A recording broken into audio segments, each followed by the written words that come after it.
আমার কথা বল, মোবাইল হ্যাঁ তুই যা পাই সরকার যা, আমাদের সাথে তর্ক করতে পারো না, বেশি টাকা কিন্তু বেশি টাকা দেবে, আমাদের সাথে তর্ক করতে। আঙ্কেল হ্যাঁ যা, এদিক তাকান, ওইদিকে কল দে তোরা। 120 টাকা লিটার হচ্ছে পাম্পে নিচ্ছে, আপনি এত টাকা নিচ্ছেন কেন এটা বলুন।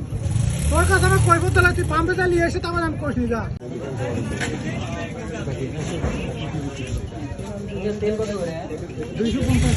এত কেন, এত কেন? তেল নাই তাই বলে কি আপনি কি 250 টাকা লিটার বিক্রি করতে পারবেন?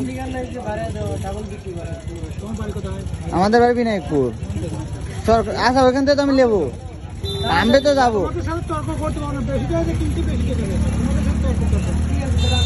আঙ্কেল হ্যাঁ যা, এদিক তাকান, ওইদিকে কল দে তোরা। 120 টাকা লিটার হচ্ছে পাম্পে নিচ্ছে, এই যা, আমার কথা বল, মোবাইল হ্যাঁ তুই যা পাই সরকার যা। আপনি এত টাকা নিচ্ছেন কেন এটা বলুন।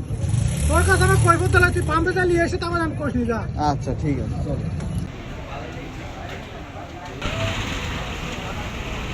কি কারণে তেল দিচ্ছেন না? সব তেলই ডিজেল।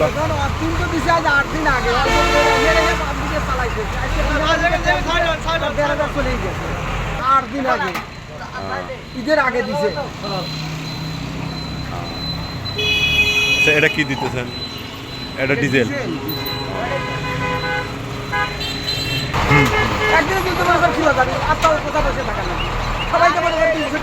আচ্ছা, এই যে তেলের যে সংকট, বাগাবাড়ি থেকে তেল পাচ্ছেন না কিনা? ডিজেলটা মোটামুটি পাওয়া যাবে, কিন্তু ট্রাক্টর এখন খুবই খাইছি।